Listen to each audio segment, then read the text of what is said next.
Carter, Master Detective.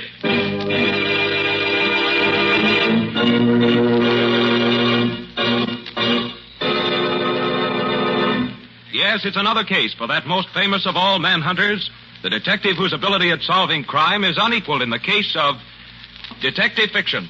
Nick Carter, Master Detective. Tonight's curious adventure... The corpse in the cab.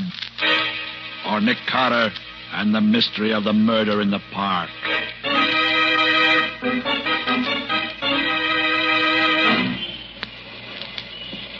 Taxi! Taxi! Mr. Ramsey, you are very kind indeed to take such an interest in this problem. My dear fellow, I consider it my civic duty. Taxi! Here's a cab now. Yes. Okay, gents, make it snappy. We're blocking traffic. All right. You get in first. My party, my party. Thank you. Where to, gents? I guess the quickest way to get there is through the park. Yes, drive through the park. I'll tell you where to turn. Okay. I believe it is on West 54th Street. And there's a flag out there. Excuse me, driver. Yeah? Do you mind if I shut this glass partition between us? Go right ahead, boss. You're paying the fare. Here, let me do it for you.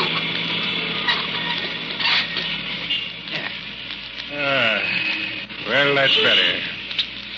Nice winter evening. Stars twinkling. Ought to pick us up for the grim business ahead.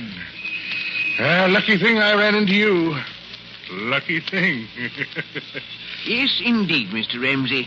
It seems fate destined me to make your acquaintance this afternoon. Yes, lucky thing. Mr. Ramsey. Just my little way of keeping air out of the windpipe. There you are, my dear fellow.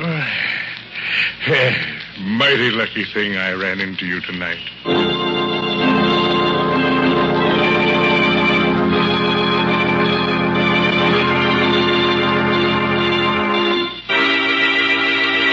You gotta help me, Nick. You gotta. They'll slap me and stir. Now, take it easy, Shorty. Take it easy.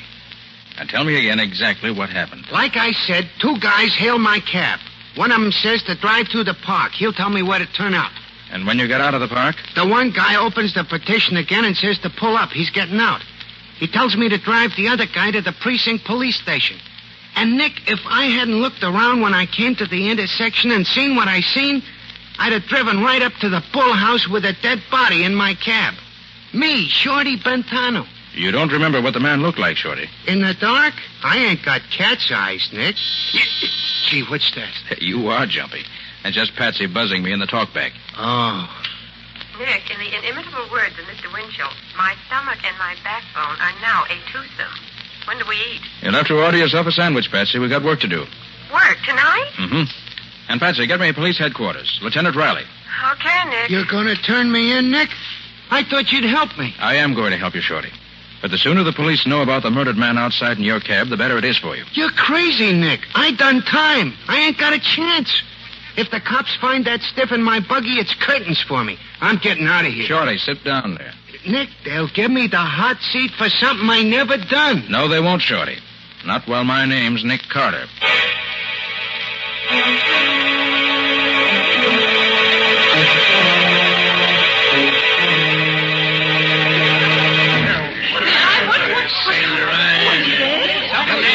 Stand back. Just a little accident, that's all. Get back on the sidewalk, buddy. Nobody gets through here. Beats all, Nick. Not one bit of identification on this body. No bullet trace, no knife, no nothing. What did you want the murderer to do, Riley? Leave his calling card? I'm always getting stuck with one of these dud cases. It takes months to solve them. We don't even know who the stiff is. Now, Riley, flash your light inside here again. Oh, sure. Yeah. You see something? I'm just looking. You see, his pockets are turned inside out. The motive was robbery, all right.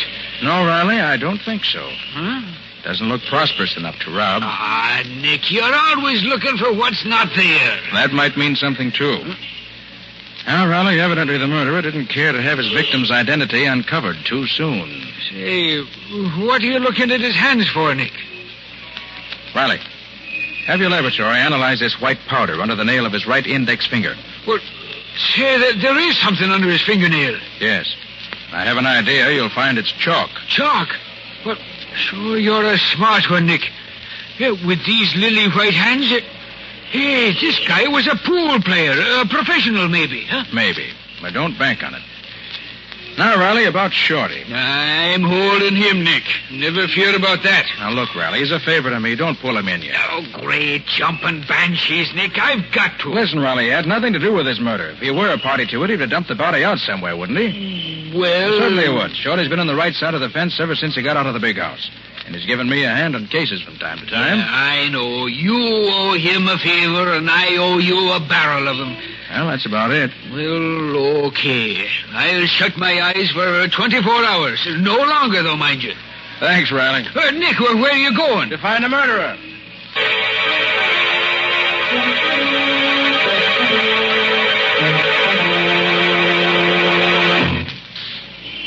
Boy, this is some buggy you got here, Nick. 4 speeds ahead, a siren, 2 searchlights.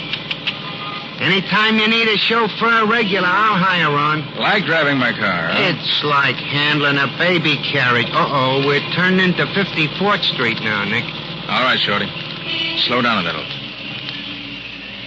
Now, what was it you heard your passenger say? One says the quickest way to get there is through the park. I'll tell you where to turn off. And then the other guy says it's on West 54th Street and there's a flag out. And then the other guy shuts the partition and I don't hear no more. Well, 54th Street doesn't run very far here on this side. I don't see nothing on this block. Flags. Usually on public buildings, aren't they? You think maybe this is going to be a clue, Nick? Shorty, everything's a clue when you don't have much to go on. Nick, look. Flagpole. Yeah, very handsome flagpole. Yeah, but it's a police station. A police station? Good. What's good about it? Let's get out of here. You're safe until tomorrow night, Riley keeps his word. You want I should keep going slow? Nope. I got the first link in our chain. You can put the speed on again. Where to now? To pick up Patsy. I sent her to the Bureau of Missing Persons on 30th Street. Ah, Nick, another cop house. I don't like them places.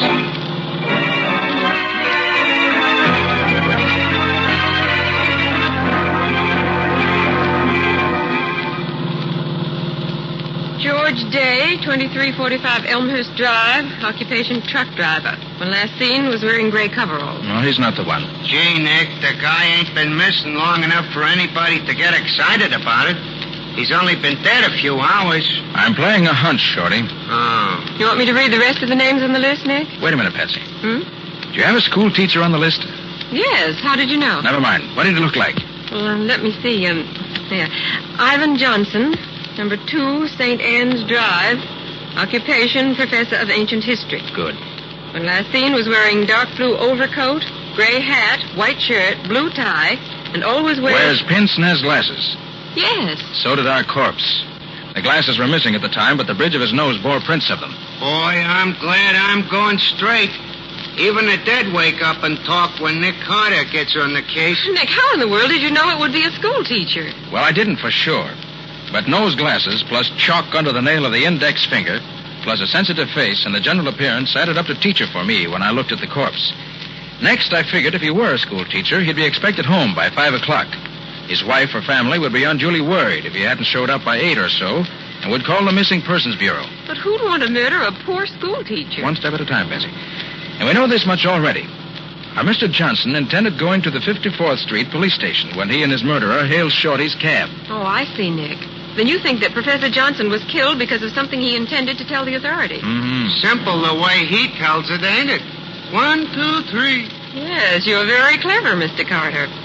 But don't you think maybe his wife could tell us what it was he was going to tell the cops? Perhaps he told her first. Yes, Patsy, that's just what I do think. What was his address? Just a minute. Oh, yes, here it is. Number 2, St. Anne's Drive. Right. Okay, Shorty. Take us to number 2, St. Anne's Drive. And hurry.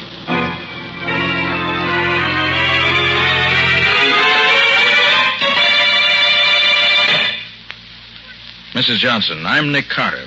And this is my assistant, Patsy Bowen. How do you do? How do you do, Mrs. Johnson? Did the police send you, Mr. Carter? Did they find him? Did they find my husband? I'm only here to ask you a few questions concerning your husband. Oh, then they haven't found him. I really can't say. Now, tell me, did your husband mention whom he was going to see after school hours today? Ivan always comes right home after his classes. I thought that he might have had some special appointment today. Oh, no. Mrs. Johnson, how was your husband feeling when he left for school this morning? Oh, he was in such a mood this morning. Talked about right and justice until my head fairly whirled. You know, he doesn't like to see people cheated, Mr. Carter. Ivan's a very honest person. What do you mean, cheated, Mrs. Johnson? He said he wasn't going to stand by and see the students in his school tricked out of their dimes and quarters.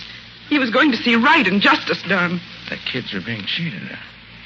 What school is this? Central High School. Ivan is the ancient history professor. He's taught there for 12 years. And where's his office there? Why, he's had the same office all that time. Number 12 on the first floor. I've always been happy about that. It's such a sunny little room. Well, Mrs. Johnson, you've been very helpful. Do you think they'll find him tonight? Do you think something terrible has happened? Why, the police will keep you informed. Good night. Good night, Mrs. Johnson. Try to get some sleep. Oh, thank you, but I couldn't. Not till Ivan's home. Safe.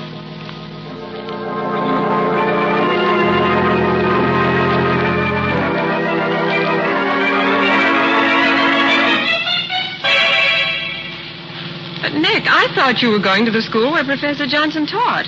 That's not over here in the West Side Business District. Glad to see you on your toes, Patsy, and working on all four cylinders. Nose to the grindstone, shoulder to the wheel, and all that. I'm proud of you. All right. But what are we doing over here? In just a moment, you'll see for yourself. This is the place, Nick. Right, Shreddy. All right, come on, Patsy. Want me to go with you, Nick? No, you stay here and keep your eyes open. Okay, and good luck. Come on, Patsy. We still got a lot to do if we want to keep Shorty out of Lieutenant Riley's foul clutches. I'm glad they didn't lock the front door in this office building tonight. Hey, that's funny. There's no night watchman here.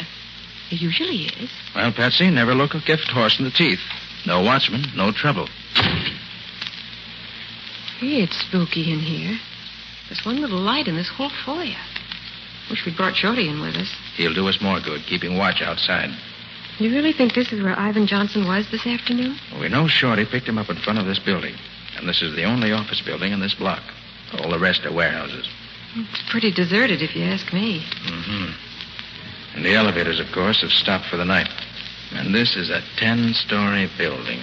Well, Nick, maybe if we look at the directory board, we'll be able to figure out what office Professor Johnson might have visited. Well, that's what I'm hoping. Now, let's see.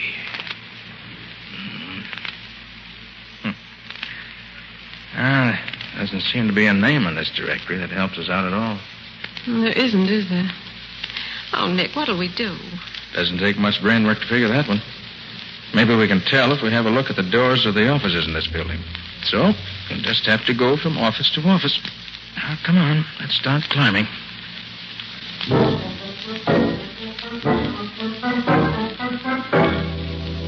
Well, there's nobody on this floor. All doctors and dentist offices. Don't think Johnson's business was with any of them today. Come on. Up we go.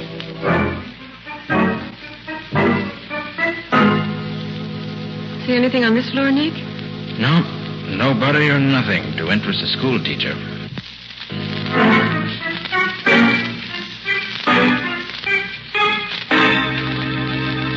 Nick, I don't think I can make another floor. You've got to, Patsy. We must cover every floor.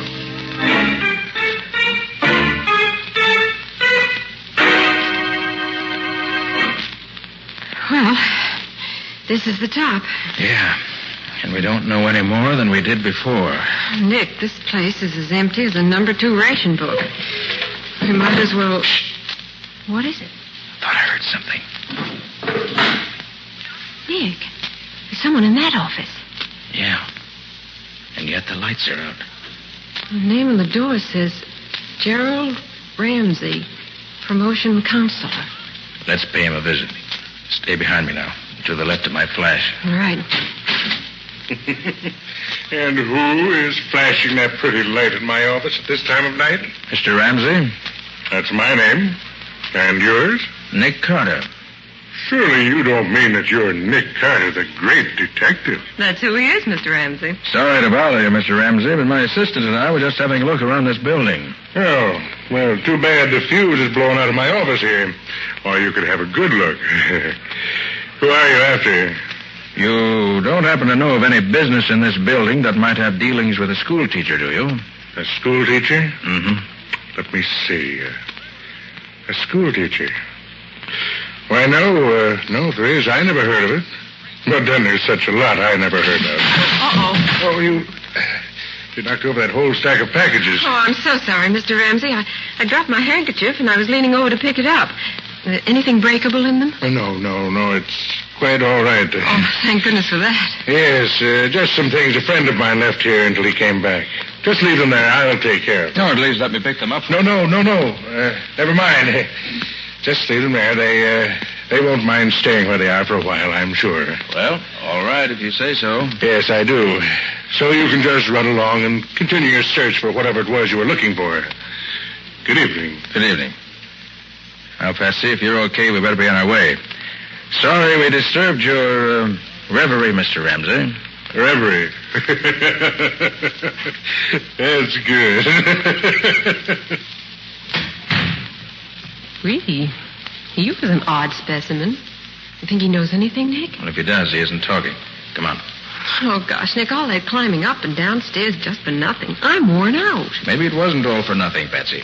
You mean you found a clue somewhere here? I don't mean anything, yet. Oh, but Nick. I hope you could still walk well enough to get down the 10 flights of stairs ahead of us, Patsy.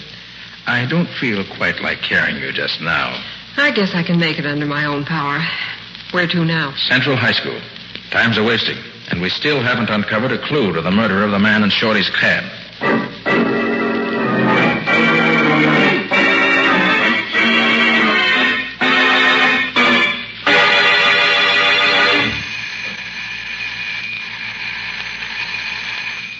Gosh, Nick, what do you expect to find in a schoolhouse at this time of night? Clues to Johnson's murder, I hope.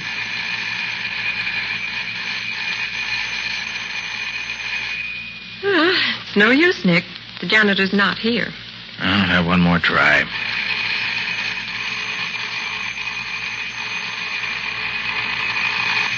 That racket should wake up the ghost of Hamlet. No answer. So Nick Carter's trusty pick lock will do the trick.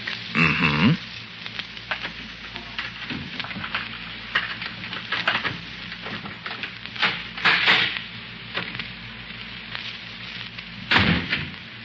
Oh, it's black as pitch in there. Stay right beside me. It seems to me I heard that one before tonight.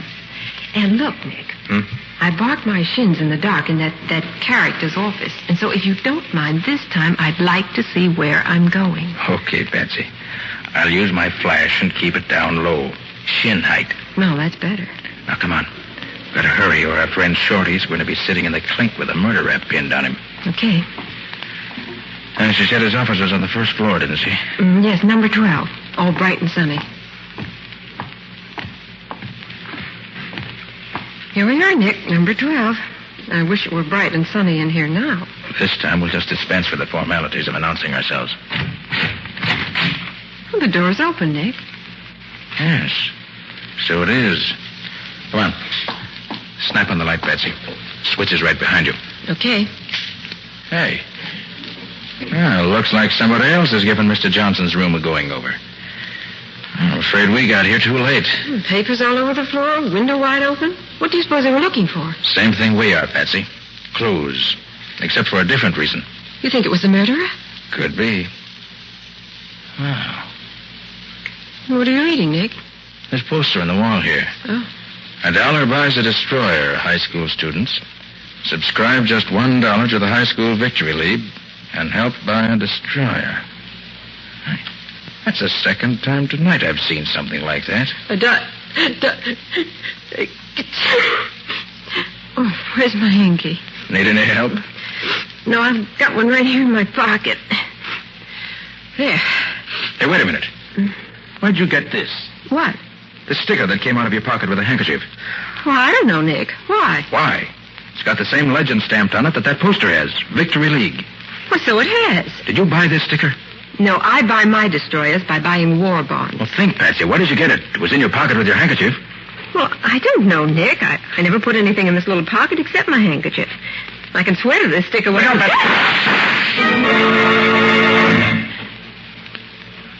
See anybody? No. No, nobody here now. Are you okay, Patsy? Well, I guess so. What happened? I just happened to look up in time to see a man poking a gun through the open window. So that's why you pushed me out of the way so fast. Yes, there was no time to be polite. Oh, thanks, Nick. Did you recognize the man at the window? No. Too bad, but he got away. Gee, Nick, you certainly shot that light out fast. Well, if he can't see us, he can't shoot us. A very logical deduction, Mr. Carter. Hey, Patsy, give me that sticker you picked up tonight.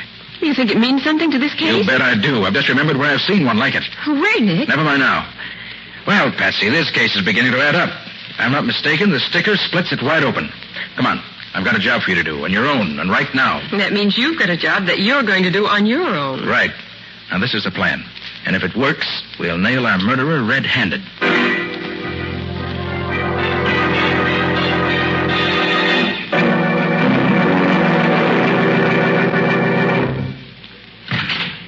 Boss, you in here? My dear fellow, you know I'm in here. Did you get the fuse fixed? Yeah, and while I was fixing it, I got something else, too. Come on in, you. Here, snap on the light and see what I picked up snooping around down the basement of this building. See? Nick Carter. Well. Mr. Carter, back again. Still looking for the same thing? No, I found what I was looking for. Oh, good. Good. It's very fine. I already lifted his rod, boss. What'll I do with him now? Huh? You've had your chance, my dear fellow. Now it's mine. You know, I have the general impression you men don't like me very well. Oh, sure, Mr. Carter. We love you. But we'll love you a lot better when you don't talk no more. Put very bluntly, Mr. Carter, but that is the idea. Now, Mr. Ramsey, just what do you think I could say that would harm you? Now, don't let him fool you, boss. When I was hiding in the bushes outside the window back there at the schoolhouse, I heard him tell the dame the case was wide open. Shut up, Lefty. Oh, so it was you who took those shots at us through the window? Yeah, and you ain't going to do nothing about it. You was pretty smart, though, figuring out it was Mr. Ramsey what rubbed out the school teacher. You are a complete idiot. Stop that fool tongue of yours. What's the diff, boss? He ain't going to live to tell it. True. That's true, yes. Yes, since you know so much already, we have only one recourse, Mr. Carter. Give me the gun, Lefty. Yeah, here, boss. This one's on me. Just a minute, Ramsey. As long as I'm not going to live to tell it, maybe you'll confirm a deduction I made. Certainly, my dear fellow. A condemned man is always granted one last request. Speak up. This high school victory league's a phony, isn't it? You're playing on the patriotism of school kids to get them to donate their money to build destroyers and planes, but the money never gets any further than your own pocket. Isn't that it? Oh, yes, Mr. Carter. Since you put it bluntly that way, I am forced to admit that you're entirely correct. But may I ask what it was that led you to believe that I was behind the league? Yes. When I was at Professor Johnson's office, I saw a poster on the wall advertising your dirty league. Oh, please, Mr. Carter. I mean just that. Swindling high school students out of their few dollars in the name of a patriotism that you never knew the meaning of is about the lowest form of stealing that I know of. Boss, just let me take a poke at him, will you? No. We can afford to be good-natured. Mr. Carter hasn't much time left, you know. Do go on, Mr. Carter. As I said, I saw the poster on the wall advertising your dirty racket. And then Patsy found one of your stickers in her handkerchief where she'd picked it up off your floor. I recall then seeing that each of the packages she knocked over in here had a sample sticker pasted on it. It was easy enough then to put two and two together and get the required 4. It's too bad that your undoubted excellence in mathematics can't save you. And all because one little school teacher suspected his kids were being cheated. Poor Professor Johnson. It is too bad for him that I found him wandering around this building, looking for the offices of the high school victory league. He told me he suspected it was a phony outfit, and he was going to see right and justice done. I offered to take him right to the police station, and I did. Although I wasn't with him when he got there. Very funny. Yes. Hurry up, boss. We got work to do. Yes. Well, Mr. Carter, this is it.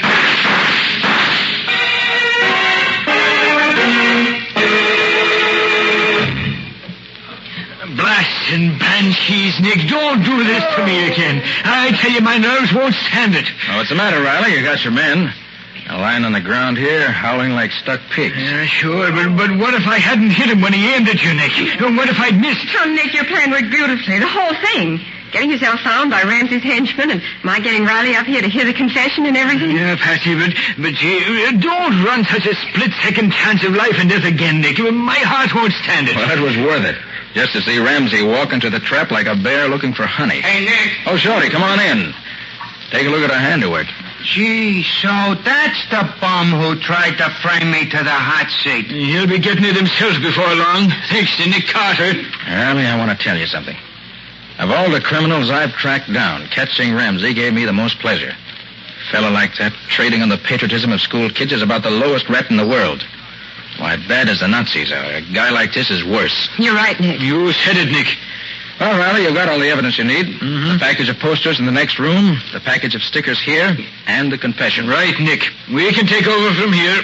Thanks. Okay, Riley. So long. So long, Nick. So long, Patsy. So long, Lieutenant. Well, Patsy, come on. Chin up. Carry on and all that sort of thing. It's not my chin that's worrying me, Nick. It's having to walk down those 10 flights of stairs again. That'll be the 4th trip tonight. Why, Patsy. And at your age, too. Look, Nick, can't we just sit here on the top step for the next 6 hours? You think you'd be rested enough then to walk down the 10 flights? I think that by then the elevators will be running again. And what a wonderful invention the elevator is.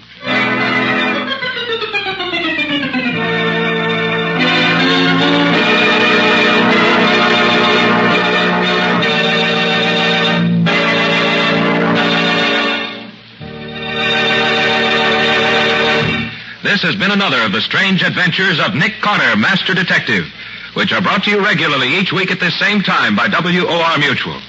Now, tell us a little about next week's story, Nick. Well, next week's story includes rather more adventure than actual detecting. But if Nick hadn't been able to make the first few deductions that really started him off on the right track, there would have been no adventure. And there was adventure and plenty of it. I came nearer to meeting my match when I met Dr. Donaldson than at any other time in my career. This Dr. Donaldson was a specialist in secret and dangerous poisons, and he tried one of them out on Nick. Well, in the end, I managed to get the better of him and solve a mystery that had the police completely stopped. We call it the empty coffin because it was an empty coffin that gave us the first clue. And it was 2 different doctors making out 2 separate death certificates for the same death that led to that first clue. Well, that's enough for now. Join us next week for the story of the empty coffin. So long. So long, folks. And so long to you, Nick and Patsy. Until next week. In the strange adventure you have just heard, Nick Carter was impersonated by Lon Clark, Patsy by Helen Choate. The story was written for Nick Carter by Barth Conray. Original music was played by Lou White. The entire production was under the direction of Jock McGregor.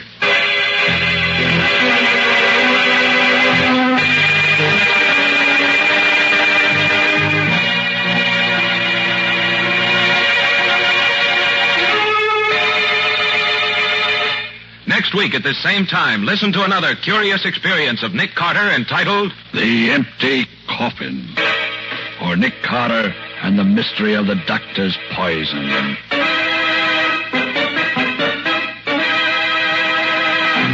This story is a copyrighted feature of Street and Smith Publications, Incorporated.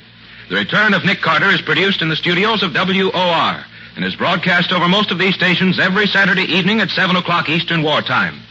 And don't forget that the adventures of Nick's adopted son, Chick Carter, are broadcast over most of these stations Mondays through Fridays at 5:30 p.m. Eastern Wartime. This is Mutual.